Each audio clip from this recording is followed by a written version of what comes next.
but now to turn around and back again. I made my bed and now I lay my head in it. Qui de Vitry-le-François, Saint-Dizier ou Bar-le-Duc a le plus dépensé en 2019 ? Les représentants du conseil municipal des jeunes de Brion-en-Barrois ont été élus. Les plaisanciers du lac du Der ont de nouveau les pieds dans l'eau.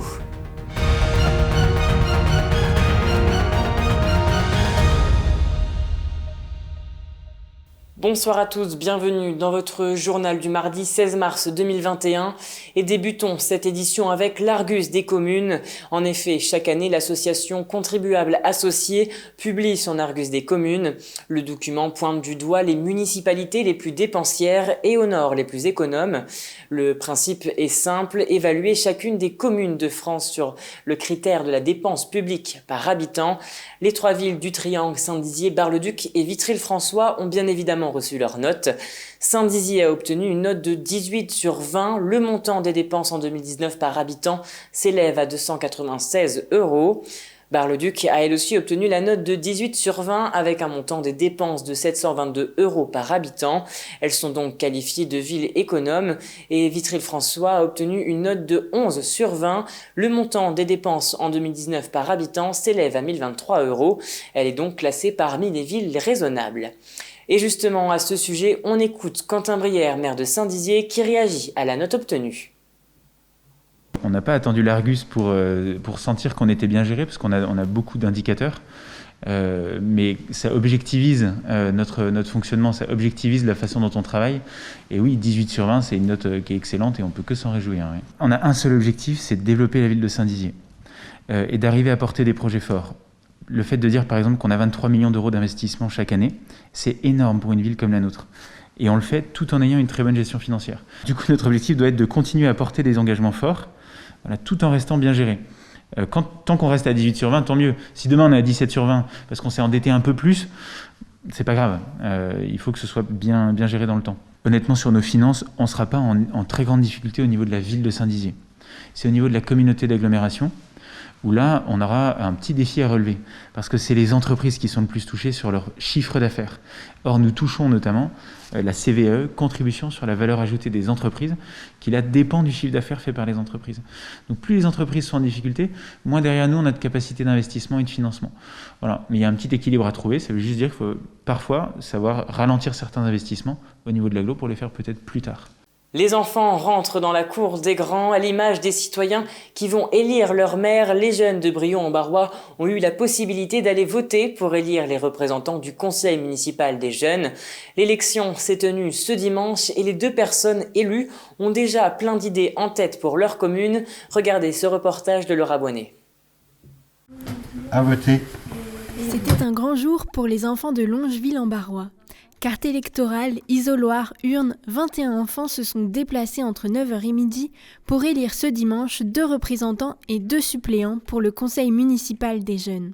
Une première pour le village qui souhaite investir pleinement les jeunes dans la vie politique de la commune. Ils vont travailler en collaboration avec les conseils municipaux adultes justement sur certains projets ou certaines manifestations, même en collaboration avec des associations du village, donner leur avis et travailler avec les adultes pour mettre en place des projets sur la commune.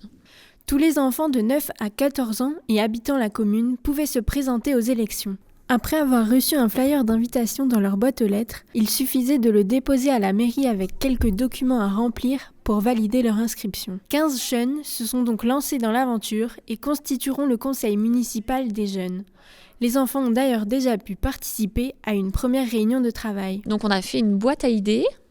C'était anonyme et on leur a demandé d'inscrire en fait les idées qu'ils avaient pour ces 2 ans et on a eu énormément d'idées, de projets en corrélation en fait avec les idées en fait qu'on avait nous en tant que conseiller municipal adulte.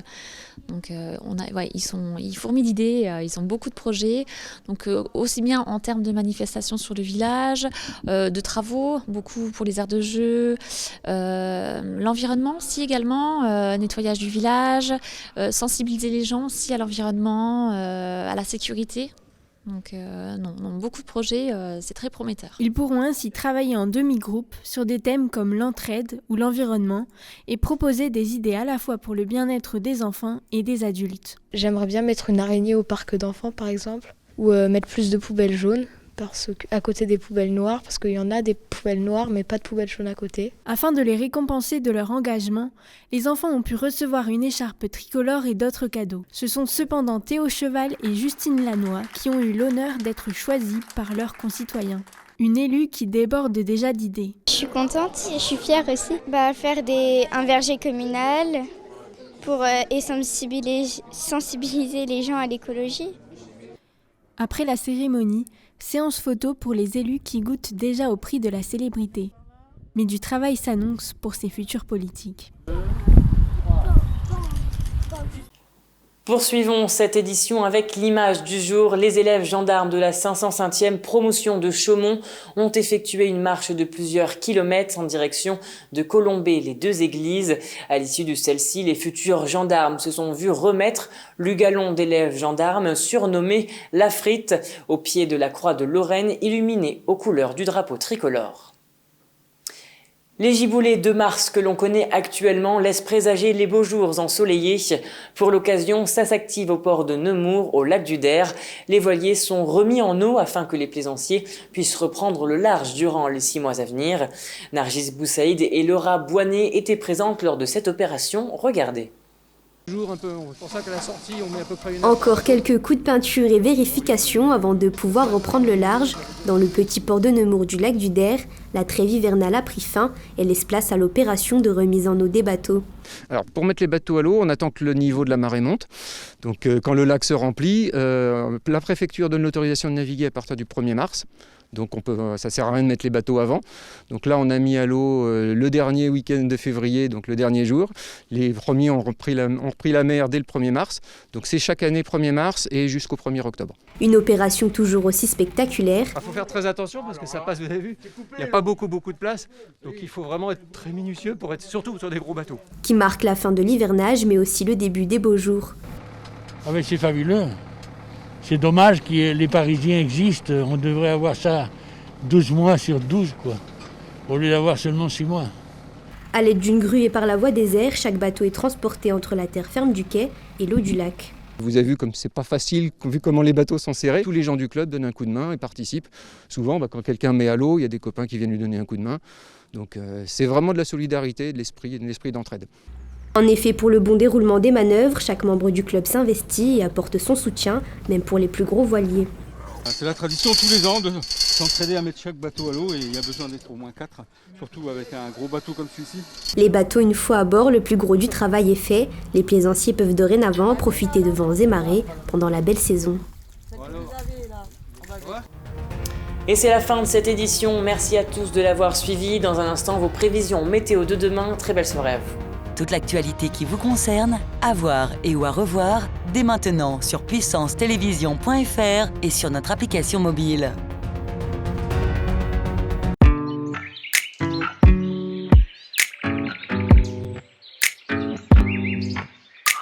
It's too late now to turn around and back again. I made my bed and now I lay my head in it.